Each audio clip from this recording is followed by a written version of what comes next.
Өлкө башчы Садыр Жапаров Азербайжандын Кыргызстандагы элчиси Гидаят Оруджевди кабыл алды. Кыргызстанда 1279 адам коронавируска каршы эмделди. Ош шаарында каралбай калган эс алуу жайы этно жайга айланат.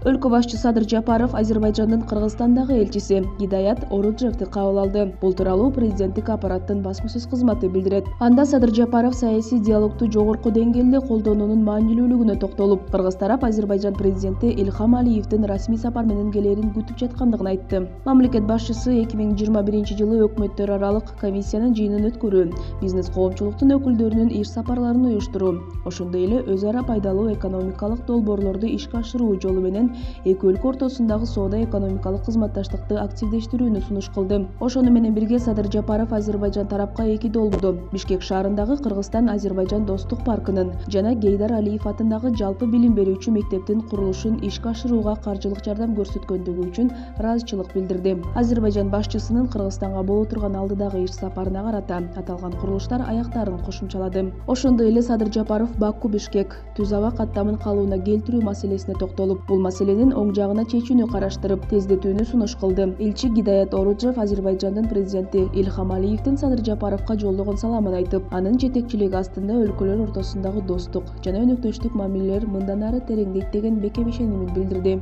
Ошондой эле ал Азербайжан тараптын Кыргызстанга жаңы инвестицияларды тартууга даяр экендигин маалымдап, экономикалык кызматташтыкты өнүктүрүү үчүн колдонула элек чоң мүмкүнчүлүктөрдү белгиледи. Муну менен катар Оруджев өз мамлекетинин жетекчилигинин атынан Садыр Жапаровду Азербайжанга сапар менен келип кетүүгө чакырды.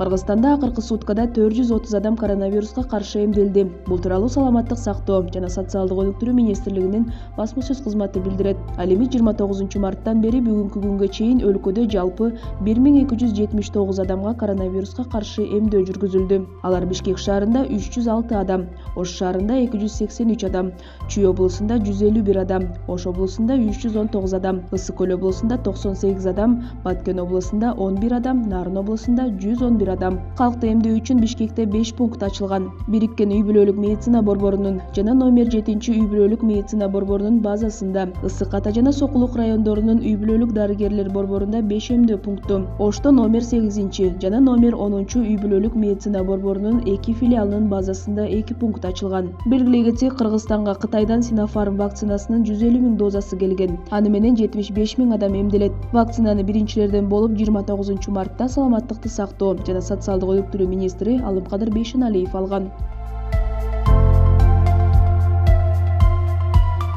8 апрель күнү Ош шаарынын мэри Талайбек Сарыбашев Ленин көчөсүндөгү Достук эс алуу багындагы курулуш иштерин көрдү. Бул тууралуу Ош шаардык мэриясынын басма-сөз кызматы билдирет. Маалыматка караганда, көп жылдан бери каралбай калган эс алуу жайы эми каада салт, үрп-адаттарды өзүнө камтыган этно жайга айланат. Шаар башчысы Талайбек Сарыбашев мамлекеттик жеке өнөктөштүк багытын колго алуу менен жергиликтүү бюджетти көтөрүү үчүн жеке ишкерлерди инвестор катары тартып, аларга мүмкүнчүлүк берүү зарыл экендигин билдирди. Ошондой эле Достук эс алуу жайы шаардын көркүнө дагы салым кошот деп кошумчалады. Ал эми жеке ишкер Санжар Толубаев эс алуу жайында боз үйлөр, LED экрандары коюлуп, шаар тургундары үчүн атайын отургучтар менен кооздолот деди. Ошондой эле этно стилде болгондуктан улуттук музыкалар коюлуп, тамактануучу жайларда улуттук тамак аштар боло тургандыгын билдирди. Долбоор 3 айдын ичинде бүтүп, шаардагы кооз эс алуу жайларынын катарын толуктайт. Маалым болгондой, 5 жылга ижарага берилген жай жергиликтүү бюджетке жылына 1 миллион сом которот.